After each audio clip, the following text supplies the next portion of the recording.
So I hope everybody had a nice week, and this morning we are going to talk about mothers, and we're going to talk about a couple from the scriptures, from the Old Testament, and going to learn a little bit about motherhood, or what these mothers thought of being mothers in their time, and the feelings that they had were probably pretty close to the same feelings that moms today have, right? I mean, sometimes we think about, well, ancient cultures, they were harder and colder and different, but they weren't. They were still people. They still had emotions and feelings, and they loved and cherished things. It might just been in a different situation or circumstances than we might have today, and with some of these ladies, it might be similar to what some people experience today elsewhere in the world. But in the Old Testament, in Israel, there was some issues, and I've talked about them before numerous times, about justice and injustice within the nation of Israel. All right, and I'm sure they existed outside the nation of Israel too. In fact, I know they did, because it tells us they did, and because it's just the world, right? The world today is much the same as the world back then. People are people, right? And they took advantage of poor folks. They did not look after orphans, and they did not care for widows. These, among other things, led to the eventual decline of their nation, which was, I'll say, induced on their own, but also God-induced, because God said, you are my people. I can't let somebody that my name is attached to continue on this earth as a witness for me as things are going. You can find that in the prophets, of course. So we're going to be talking, firstly this morning, we're going to talk about two women. The first woman is a widow. And sometimes when I think of a widow, or at least I used to, you base it off of what you read or what you see on TV in the movies, right?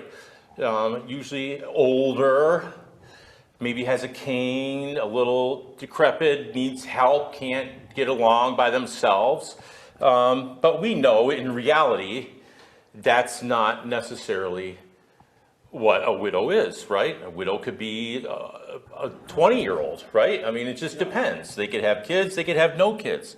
This particular widow has two children. Maybe sometimes a widow has children, but the children have abandoned her or left, or they've grown and they have their own lives, and the widow is alone. Not so with this particular widow that we're going to read about. So in the ancient Near East, which Israel was part of, you can look this up. I Googled this. This is... You'll see the numbers are very skewed, but the average age or life expectancy, we'll start with guys, was 25 and a half to 25. And you might say, well, the Bible says there were people that were older. Well, there were people that were older. If you could make it from infancy to about 15, if you could make it through that period, the chances are that you would probably make it into your 50s and 60s, on average. But because infancy and childhood mortality were so high, that brings that gap of the average way down to 22 and a half to 25. So there are many reasons for that. Life was very hard at that time. I mean, certainly harder than now. To get here this morning, I jumped in my car, turned the key, started up, backed out, and boom, here I was. 10 minutes, right? Back then, just to get the distance from my house to here, you would have been riding on a horse, riding on a donkey, walking, paying someone to cart you there in a cart. It would have taken time. I would have had to get up at probably, 4 o'clock in the morning and got myself ready and said, okay, we're leaving at 5 to get here. So life was harder. The cultures in that time could be very unforgiving, different expectations, because life was harder. So even though the moms were similar in their thinking toward their children, there was a little more urgency and immediacy to things because of the way life was and their cultures might be. Growing food could be difficult. Keeping employed could be very challenging. Law and order was not always reliable. I mean, you could read that in the prophets. There seemed to be a law and order, but it benefited certain people or certain classes of people and not the other ones. So if you weren't up where you should be, things could be very difficult for you, and there wasn't mercy, there wasn't justice, there wasn't care if you needed it. People of lower means or people of poverty were often taken advantage of and even sold into slavery. Sold into slavery, not to another nation, but sold into slavery within their nation because they were in debt, right? And is a debtor's prison, is that really, or debtor's slavery, is that really an ancient? I mean, that was fairly recent in human history, right? Where those things were real, and they were back then as well. People of lower means could not always take care of themselves properly. And men whose lives were usually out in the thick of these things, because the women had a different role. You know, their role was at home as a home carer, home taker, taking care of the men, taking care of the kids, making food, making clothes, right? You could buy clothes, but it's not like today where, you know, how many of us make all the clothes that we're wearing right now? Not many. Maybe a scarf. Lisa makes scarves and things like that. But that's not like daily attire, right? We go to the store and we buy it. And a lot of it is, probably most of it is, made by machines. Right? There might be people operating the machines, but it's made for us. Back then, that wasn't the case. That's why they didn't have a lot of clothes, because they had to make everything. So that's what women did. Often men would end up passing away before the women because they were out. They were out in the fields. They were working. If there was conflict, who went to the conflict? The men did. You know, if the family was attacked or a neighbor was being vicious towards the family, who defended the family? The man did, right? And so sometimes men met a sooner end than the women did. So the average life of a woman, and this is exactly the same for a woman as it was a man, if they reached the age of 15-ish, the chances were that they would live into their 50s, but many perished between that 0 to 15 mark because of disease. And, you know, if you have young children and there's a famine, they unfortunately might succumb to famine before the adults would, because they're growing, their bodies need nourishment and such. So the average life of a woman, though, was 35 to 37. And the only reason that they get that gap, the longer gap, is not because women have better DNA or better genes or because they're smarter. It's because they were more protected. They had a more narrow environment to live in than men did. So that obviously didn't diminish the role of a woman, because without the woman, without the person at home taking care of things and making food and making clothing and everything, then what would the man do? That doesn't mean there weren't single men. There were lots of single men, but you know, they relied heavily on their families and friends for those types of things. So why don't you turn over to 2 Kings chapter 4, and that's what we're going to start off reading from, and I'm going to pray while you turn there. Lord, we're thankful for this time that we have to gather together. Thankful that we could take some time and learn about some folks in the scriptures, particularly mothers this morning, as it's Mother's Day, and we're thankful for everything that mothers do.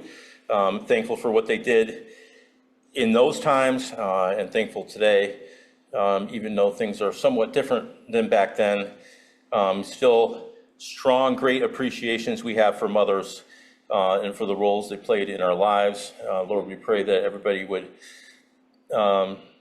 take time to, sometimes when they're reading, to stop and look at the people they're reading about and try to dive into what life was like for them and see the blessings that they were to the folks around them. Amen.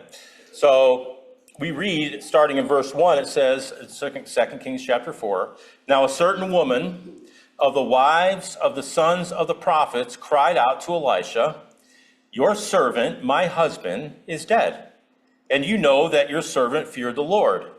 And the creditor has come to take my 2 children to be his slaves.' Elisha said to her, 'What shall I do for you? Tell me, what do you have in the house?' And she said, 'Your maidservant has nothing in the house except a jar of oil.' Then he said, 'Go borrow vessels at large for yourself from all your neighbors, even empty vessels. Do not get a few. And you shall go in and shut the door behind you and your sons, and pour out into all these vessels, and you shall set aside what is full.' So she went from him and shut the door behind her and her sons. They were bringing the vessels to her, and she poured. When the vessels were full, she said to her son, 'Bring me another vessel.' And he said to her, 'There is not one vessel more.' And the oil stopped. Then she came and told the man of God. And he said, 'Go sell the oil and pay your debt, and you and your sons can live on the rest.'" Imagine a life where the most cherished thing that you own is a jar of olive oil. That's pretty amazing, right? We have maybe 2 or 3 jars of olive oil at home, and I would not say that they're my most prized possessions, right? Olive oil I use for cooking. That's it, right? And they use it for cooking, and they use it for their skin. They use it for bathing. They use it for medicine. They use it for ceremonies. They use it for all kinds of things. Olive oil was very important. And we know in the Middle East and the Mediterranean, there are lots of olive trees, right? They're very common over there. It's their environment. Some of them grow to be very, very old. In fact, I'm pretty sure one of the oldest olive trees is near Jerusalem. You'll have to look it up. I can't remember exactly. But it's quite old. I don't know if it goes all the way back to Jesus' birth, but it's pretty close, because I remember reading about it, and I'm like, wow, that olive tree is seen a lot, even though it doesn't really see. It's seen a lot, right, of history. And it still makes olives. Most fruit trees, when they get that old, they stop producing fruit, but not olive trees, right? They just keep on producing, keep on going. So olive was very important, and that's what she had. So her husband dies. It doesn't say how, it's just that he was the son of a prophet. And almost by the way it starts, a certain woman of the wives of the sons of the prophets, you think that the prophets, the sons of the prophets, held a special status in society, right? Yeah. Because they were connected to the men who spoke for God. They were something, right? And so even though her husband was dead, she's part of the wives. It doesn't say any of this, but this is my imagination, right? It's like a guild, yes.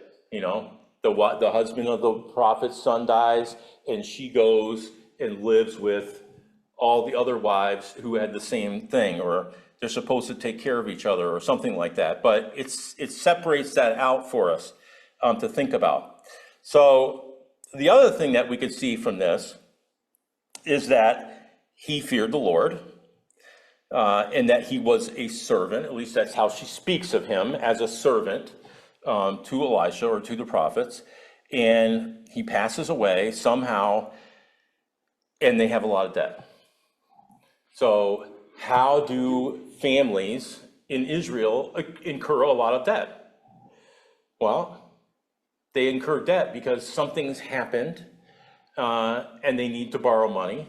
Something might have happened to their family. Maybe they tried to do something with their land to improve it, although it doesn't indicate that she has land. She has a home to live in. A lot of different things could have happened. And if you read, especially through the law, you can gather that one of the ways that people paid off debt was the land was sold. So the land went to someone else, and then there was the Jubilee that was supposed to come, and it was supposed to reverse that, so they got their land back, because each family was supposed to have their land. So from this story, I'm guessing that there wasn't any land. She just had her house, and she had no husband. She had no means of survival. And the debtors were now coming after her, and how were they going to do it? Well, they already had the land, so the next available thing was the kids. They're going to come work for us, right? And that will maybe pay off the debt. Maybe not. Maybe they would end up there for all their lives. We don't know. And where would that leave her? She would have now nobody, right? She would literally have herself in a jar of oil. No kids, no family, nobody to take care of her, right? So she has to care for also her two sons. And then if they leave, maybe she wouldn't have to care for them, but she wants her sons to stay with her because she's a mom. So, and if you read through the scripture, I think in the prophets and in the law, you might be able to understand that this was not uncommon. Maybe not this widow's circumstance, but those types of circumstances happening to people. That's how people enrich themselves, and they got more. That's what it means by they take advantage of the poor, because they would take their land, they would take their children, they would take this and that because they were in debt, and eventually they would barely be able to make ends meet. So this is where I think in the prophets we start to see the word widow popping up. You don't care for the widows. And we know there's orphans and the poor and aliens and all those, but widows is one of those mentioned. And you might wonder, well, why wouldn't they take care of widows? Well, this is a perfect story of what happens to a widow.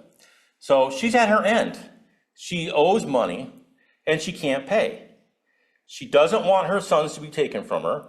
I am guessing from this story that her children are still young enough to be at home with her, and that her hope is someday that they'll be able to work and help support the family, unless, of course, they're taken away. Now, in Leviticus 25, you can go ahead and turn over there.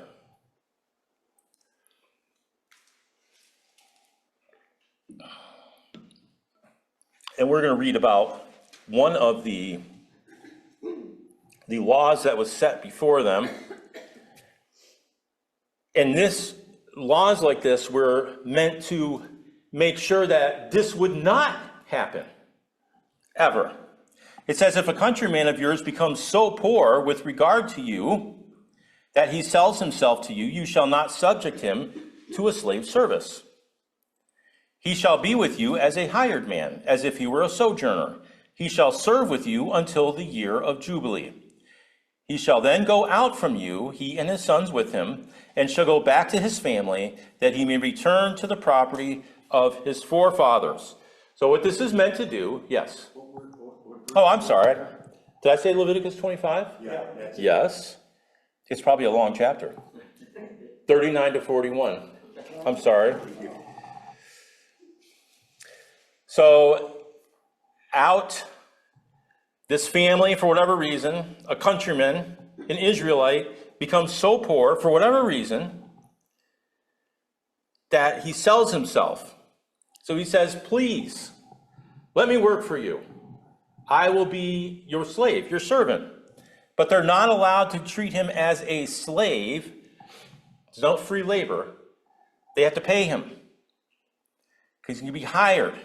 And the point of paying him is so that he can work off whatever debts he owes, or if he doesn't have any debts, he's just poor, so he can actually have some subsistence and take care of his family. But how long does this happen? only until the year of Jubilee. At the year of Jubilee, it ends. He gets to go back. Because when he goes back now, he's probably not going to be poor anymore.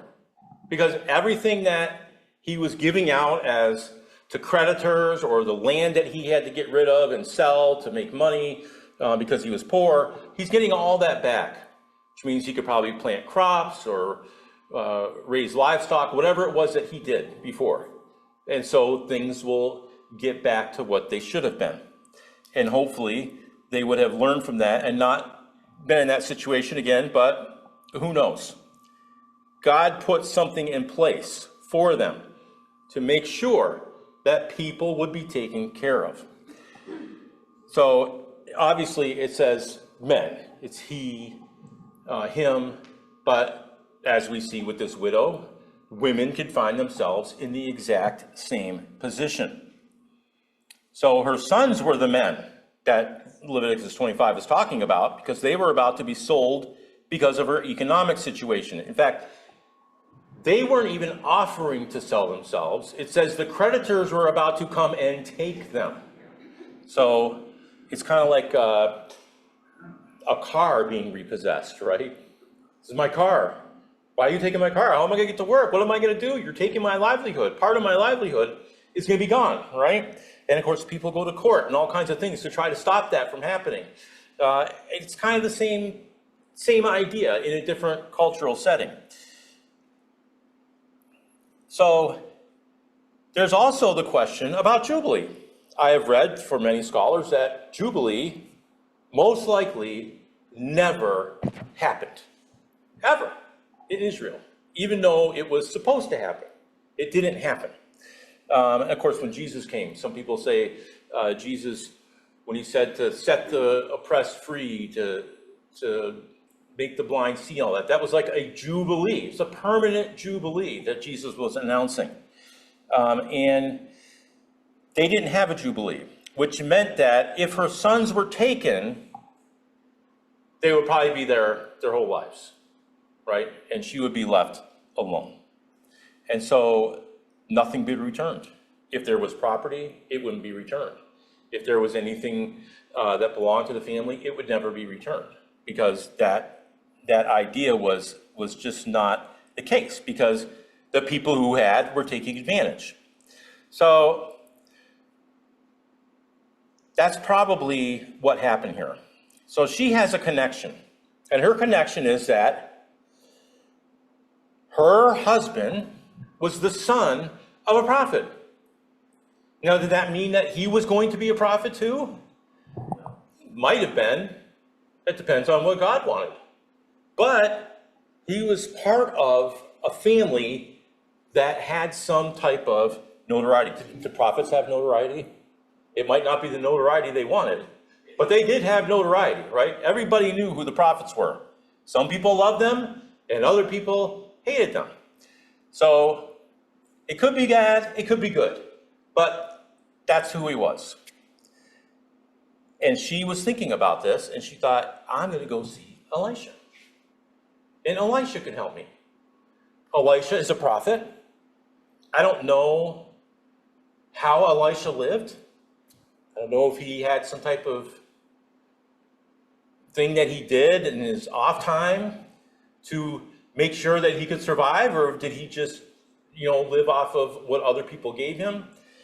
We have to go back and read that, but if it says it at all, she loved her sons, and she didn't want to lose her sons, and Elisha becomes the person in her mind that she becomes fixated on. She goes, this is the guy that's going to help me. This guy. He has, not only, even if he didn't have anything, he's got to be able to help me, because he's God's man. He's connected to God. He says things, and these things happen. I've seen him do things that are amazing. There's got to be something. So she's got to have some small amount of faith or hope in God and in Elisha that somehow he is going to be able to help her. So she doesn't give up. And the next thing that she has, besides a connection, is faith and obedience. So if It kind of tells you something about the thinking of the people at that time. What if someone came up to you and said, you're really poor, I got a way for you to get out of it. Go to the store, buy a bunch of mason jars, and take the jelly that you canned last week and start spooning it into all the other jars. And just keep spooning, spooning, spooning, spooning. As many jars as you possibly can. And when those jars fill up, cap them off and sell them. And you're going to be able to live. You have to sell a lot of jars, right?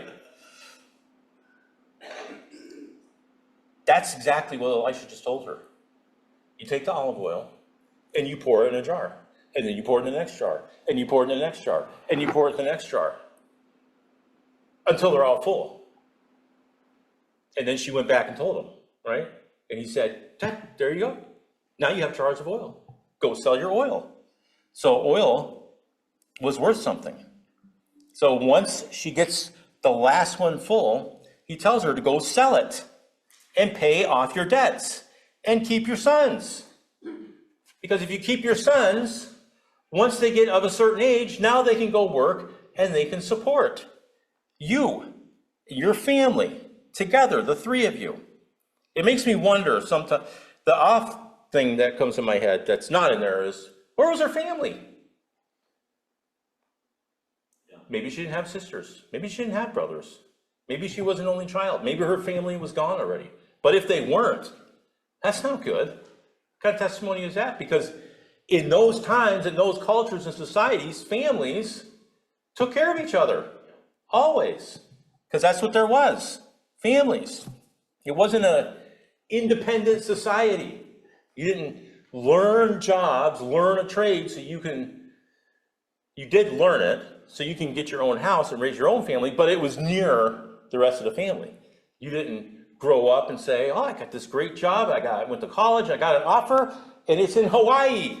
And your family lives in New York, and off you go. And how often are you going to see your family after that? Once a year? Maybe. Hawaii's expensive. It takes a lot to get there, right? But that's what happens. That didn't happen back then.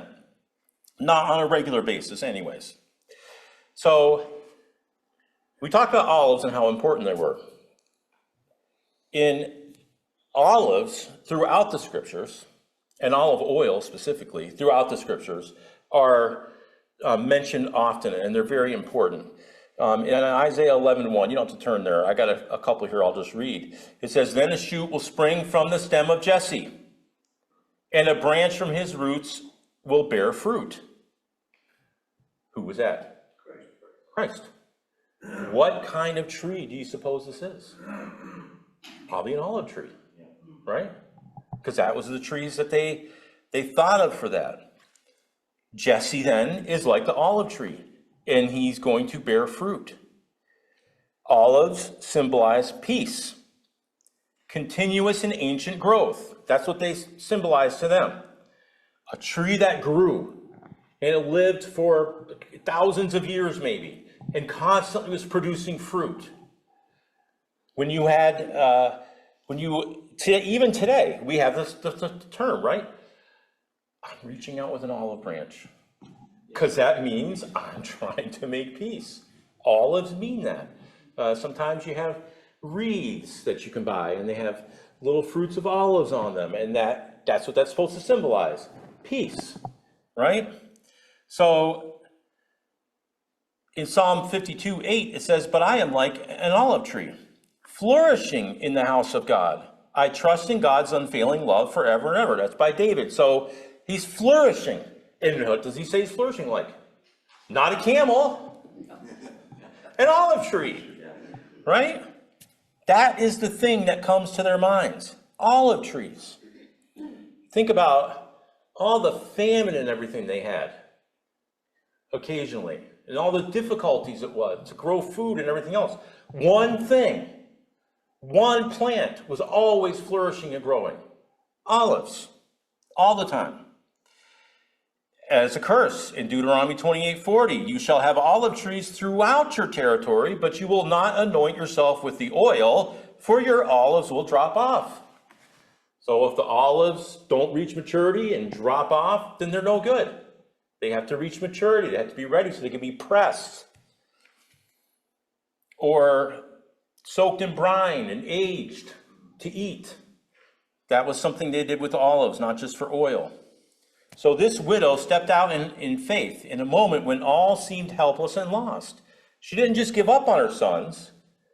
She didn't just throw herself to the mercy of society, because if she had, it's likely that her sons would have gone off to be slaves from creditors, and she never would have had anything to do with them or seen them again, and she probably would have ended up passing away because she had no way to care for herself. So she went to see Elisha, and thankfully, Elisha, being a representative of God, something came to his mind. Whether God put it there or not, I don't know. But he was like, wait a minute, I got an idea. And there it was, and she made it. So there's another mother that we're going to talk about next, who also was a woman or a mother of faith. And she lived many centuries before the widow with Elisha. And her name is Jochebed. And Jochebed is a mother of Moses. Moses. How often do you hear the name Jochebed? Not very often, right? But it's a name of a woman. And she birthed Moses.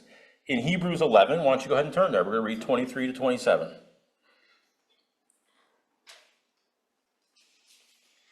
Jochebed is definitely not the first name that would have popped in my head if we had a girl. We had a boy, and it was easy. Daniel. Oh.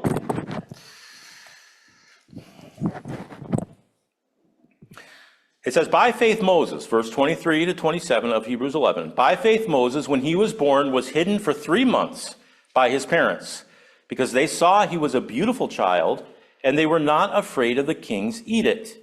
By faith Moses, when he had grown up, refused to be called the son of the Pharaoh's daughter, choosing rather to endure ill treatment with the people of God than to enjoy the passing pleasures of sin, considering the reproach of Christ greater riches than the treasures of Egypt, for he was looking for the reward. By faith he left Egypt, not fearing the wrath of the king, for he endured as seeing him who is unseen. You know what's interesting that just popped to my mind? Moses here is an amazing picture of what I'm supposed to be. What Christians are supposed to be. Not afraid to step out of the comfort of what they have to endure ill treatment with the people of God. Considering the reproach of Christ greater riches than the treasures of Egypt. That's pretty cool. It's not part of today, though. That's just something to think about, right? So Moses, as an infant, grew up in a house that was privileged when he was young. At some point, as we just read, he chose to go out with his people who also did not necessarily want him with them, because they're like, who are you? You came from this place of privilege, right? You're not like one of us. But that's what he chose to do. It says, or he was an infant. He grew up in a house that was privileged, and his house was paid for by the kingdom of Egypt. He grew up in power. The Pharaoh's daughter. Now, I don't know what a Pharaoh's daughter had in terms of power, but she certainly had prestige because she came from the Pharaoh's family, a daughter of the king. The Pharaoh was the king of Egypt. Egypt at that time ruled most of the known world, the part that mattered anyways. There was other nations further away, and Egypt was rich. They had a big army. They were powerful. They had great agriculture. I mean, they had what it took to be a successful, sustained kingdom at that time, where other nations would probably come to them and ask for assistance, ask for help, pay them money for that help, and do things like that. So that's what Moses grew up into. And why? How did that come to be? Moses, in that situation, learned about power. He learned about influence, how to speak. It's funny that he told God that he couldn't speak, right? But I think Moses knew how to speak. We know he did, because he eventually started speaking for himself. He grew up in the Pharaoh's house. Of course he knew how to speak. He knew fluent Egyptian. He was very well educated. He's a smart guy, right? Those are things that he was afforded because of his mother. He was blessed to be born to Jochebed. And what's Jochebed? Well, think about it. All the males are being thrown into the Nile. And what's in the Nile? Crocodiles, right? They're different rows. Alligators have a shorter, rounder snout. Crocodiles have a longer, pointy snout, right? I think crocodiles might have bigger teeth. I don't know. But they're amazing. Lisa and I think when I was young too, we went to, was it in St. Augustine? Maybe that's the one I went to when I was younger. We were near Orlando, and we went to an alligator farm. What an amazing, amazing experience. You talk about strength, just massive lizards. And the guy would stand over the pool with it's almost like a fishing pole type thing with a big raw chicken on it. And the alligator would come up all the way up to its tail. I mean, they could use their tails, are so huge. They could use their tail in the water to lift almost their whole body from down up. And his jaws, when it closed on that, it sounded like a shotgun. It was incredible, right? Amazing, amazing animals. But that's what lived in the Nile. Today, still, crocodiles, very dangerous over there in the Nile. And, if you watch any documentaries of animals in Africa, and the rains come and there's very limited water resources, they go down to the water, there's always a scene where a crocodile comes up, it snatches one into the water. They're always very careful and watching because of those creatures.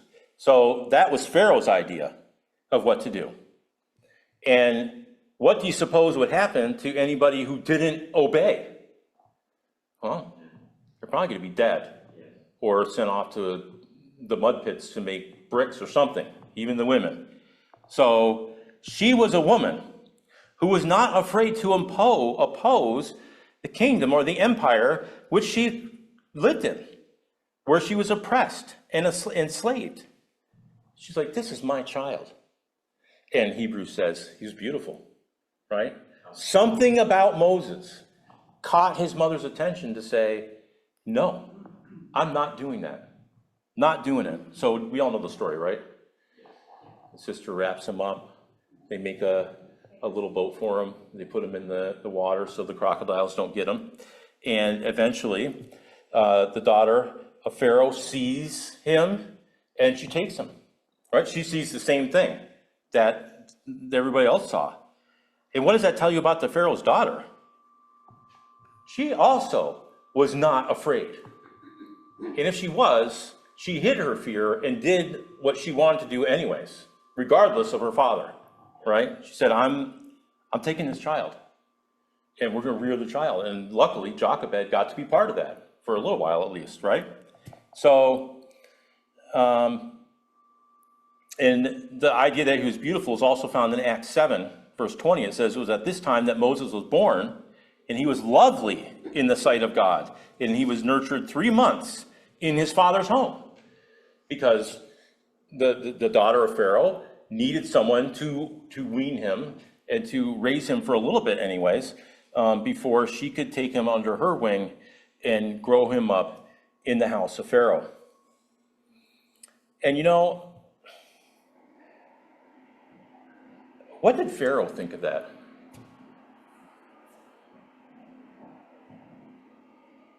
My daughter bringing this kid home. What is she doing? But he didn't do anything. Maybe he didn't even know. He didn't do anything about it. He let it go. So, when you think about Moses, when he stands before the Pharaoh, or the other pharaohs, I'm not sure if it was the same Pharaoh, they knew who he was. They knew his standing. He could speak fluently to them and everything. And they were probably thinking, how could this one, who we took care of and raised up, come back against us? Right? So the courage of Jochebed, her faith in God, stirred her spirit to act. And then there's courage in Pharaoh's daughter. God caused her spirit to be stirred, and she acted. Jochebed is not going to wait around for her son to be murdered. Even if it wasn't at the hands of a man, it was still at the command of a man, so it's murder. And his daughter could not take her eyes away from the special and beautiful child, enough that she challenged the idea behind what her father was doing in his rule.